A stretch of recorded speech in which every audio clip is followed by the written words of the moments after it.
Hello, I'm Scott, the breathing guy. I will train you to locate, generate, activate core key breathing in your physical activities. This video is driver swing mechanics with key energy.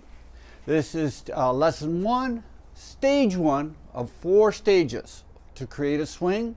This is the address, setup involved, and to take the club back. We're going to begin after you do the pre-breathing. This is what you need to do to set your begin your setup. The first thing you want to do, because it has to be built as a ritual.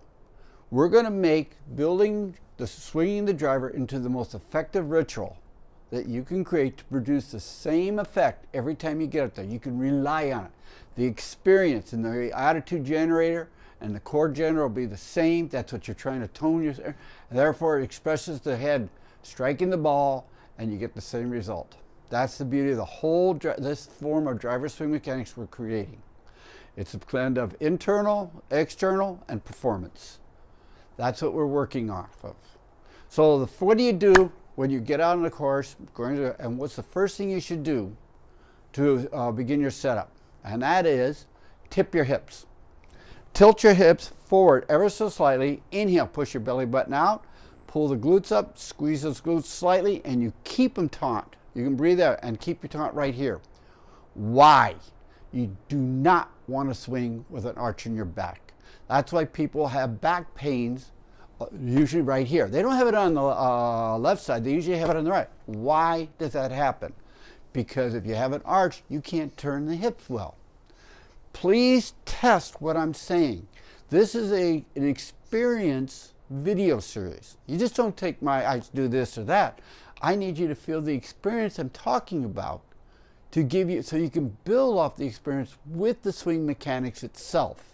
It's blending the experience and swing mechanics together will produce the highest performance, repeatable in your swing, because we're making a ritual, so it all has to feel the same every time you get up there to the tee to hit the ball. So, just as a test on this, to get your setup, way most people set up is like this, whatever club involved, they have their arch like this, and then they lean over, and they go back, and when you go like this, see how first thing you're going to do is with the arch, see how hard is it to go across, how hard, feel the resistance too, and you're coming down with the arch, you can just go about here, that's it.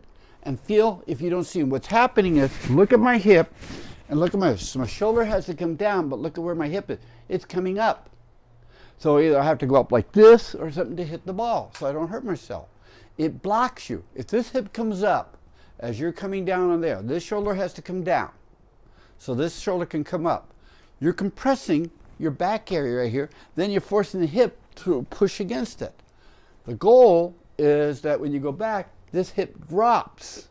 As the shoulder drops, this drops. That is what you want. Not where the shoulder stays flat, hips stay flat, and your shoulder comes down, and you're trying to twist it through. You're going to feel it right here. Try it. Go very slow. Now, how to make that hip go down? So what you do is tip your hips slightly forward. Inhale. Pull your glutes. Keep that tension right back here a little bit. That way your hips, you can test. Once there's tension, if you take the tension out, your hips can go back and forth.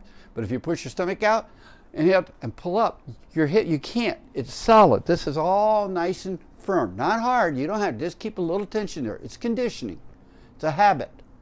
Now go down with this, bend forward, and go back and see how your hip can go down. Look how you can move your knees across. There's no resistance. The hip can go down. The knee can come across. If you have an arch in your back, man or woman, and that shoulder has to come down, you're cramping it right here, and then you're twisting through it, that hurts you over time.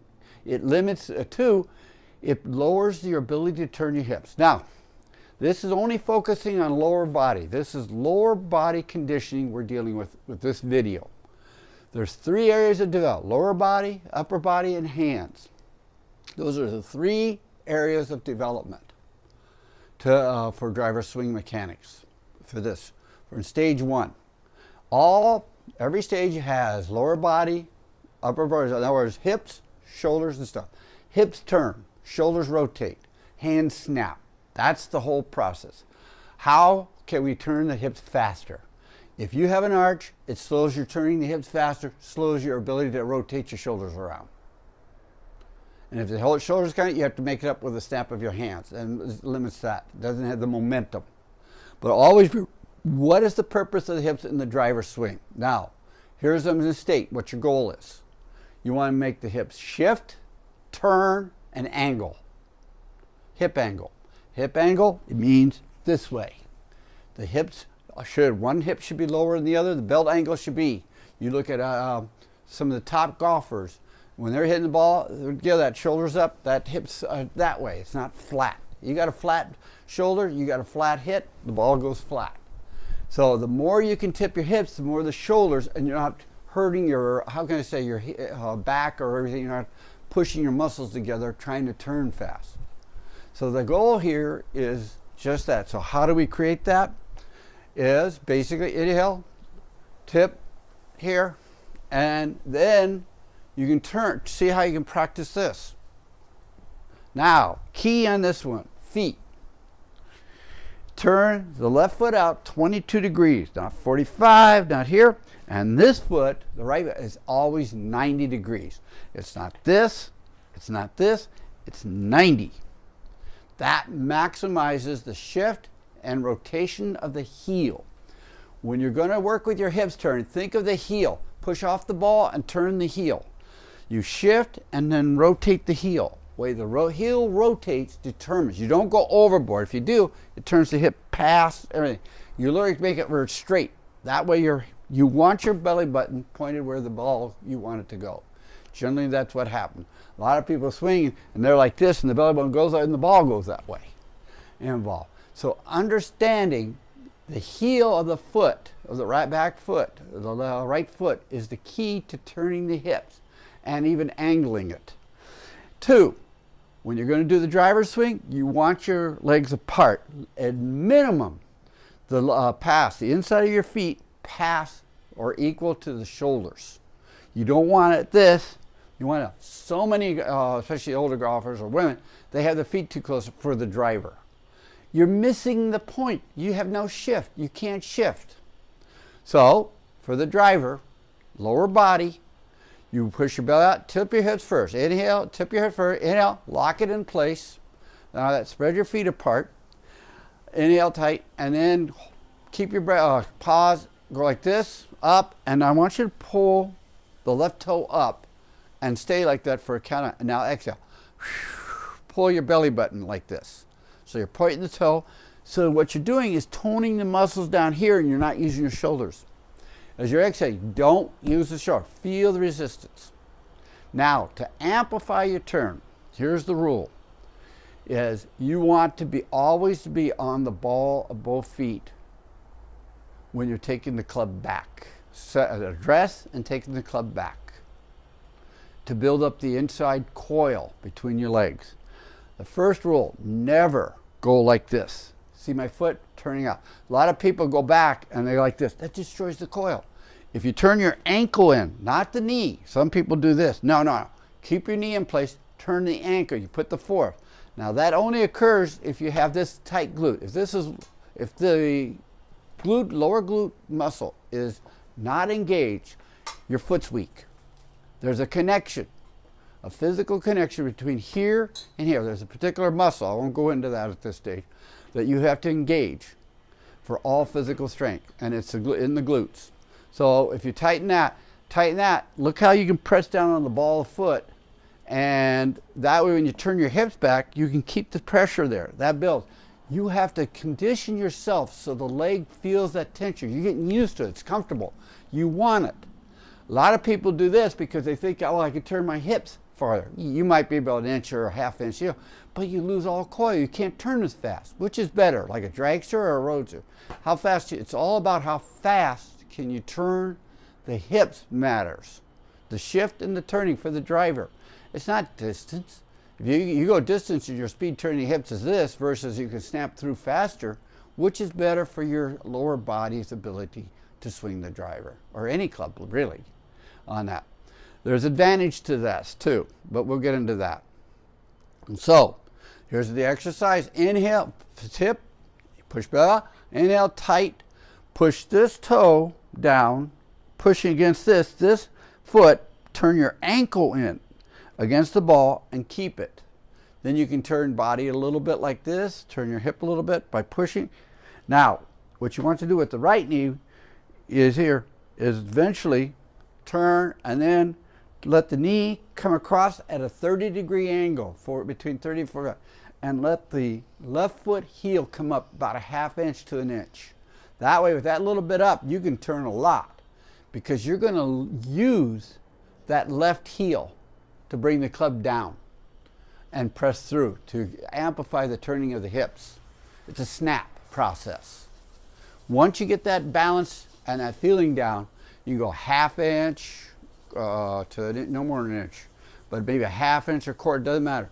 But that little extra snap amplifies the turning of the hip. But using the left foot and how to do it, I'll go into great details on that. But for now, if you inhale and then go all the way like this, and as you pull your belly button in, push the glutes down and feel the tension, and it'll support your back.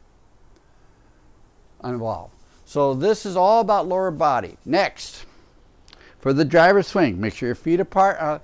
Bring the right foot back to the mid of the arch, about 4 or 5 inches from straight. There's a reason for this, but that's upper body movement. I can't go in that much detail right at the moment. But for your setup, you want what's called a closed stance. You want that foot back involved. But before we do this, let me for this. The next thing you can do for your driver swing. So you balance here. You're ready to do. I want you to push your hips like this. No one teaches this, so I'm warning you. Push like this. When you look at this, now look at my belt angle. It's at an angle. Look at my spine, it's straight. Like this. So I come down like this. What's natural? If your hips are straight, I actually have to tilt like this, and my hips are straight. Why not have it one action?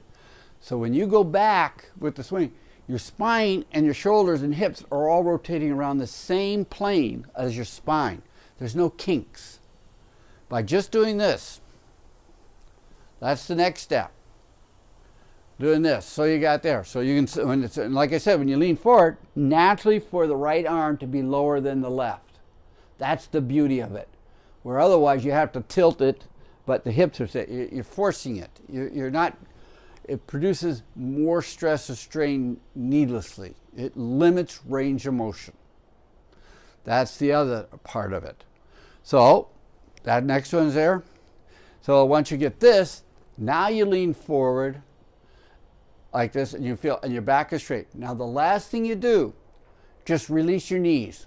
That's it. You're not bent trying to blow. That's natural. You will not. 2, your balance. When you're standing up straight, it's 50-50. You want a 60-40 balance. 60% of your weight always has to be forward. 40% on the heel. The mistake, the number one mistake besides the hip having an arch, is that when they lean backward to go forward, their tailbone goes back. That makes your balance on the heel. You can't move off the heel. It limits your hips. If you don't believe me, go back like this and try to move your knees across. Feel how, to try to turn your hips. Versus, if you inhale, tilt, and then lean forward where your chest is forward, like this, it's a natural balance, bend your knees. Look how fast you can snap your hips through. If that tailbone goes back, you're on your heel. You can't start, no runner starts to run or move, no dancer starts to move off the heel. It's always off the ball because it promotes movement. Understanding those two things. It might take you some time to get used to the idea of basically hips straight, inhale, pull, and then tilt it, leaning forward and having your weight on the ball. It's conditioning muscles. That if you do it this way, it's so much easier. It's on the back. It's like, okay, there's nothing to it. Actually, there's no tension buildup for movement. Remember, we're dealing yin and yang, hard and soft, what's involved on this. So the lower body, the process to get it is always first tilt hips forward, inhale, so you have no back on there. Tight, squeeze the glutes a little bit together, get your balance 50-50 on it. Next step, make sure your feet are far apart for the driver swing.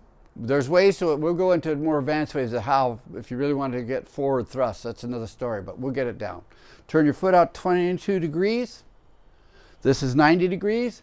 When you're like this, push on your, just right here at the base, just naturally. Oh, it's not like this. No, back head, it's like this. So everything's in line. Next thing you do is you put your foot back to a closed stance, least middle of your arch. Then you lean forward. And the last thing you do, drop, just let your knees, you're not going to fall. Can't do it. If it's on the, you'll feel your weight on the ball. Shoulders are soft. You can move. You'll feel your hips. This is what you want. This is the beginning of your coil. Those are the process to build from the feet up to your hips. We'll go into the upper body for rotational force, and then how the hands work. Now I'll take the club back, and the shoulders sort of work together. So the next video I'm going to do is on, basically, I'm going to introduce you to a new grip that will give you 20 yards.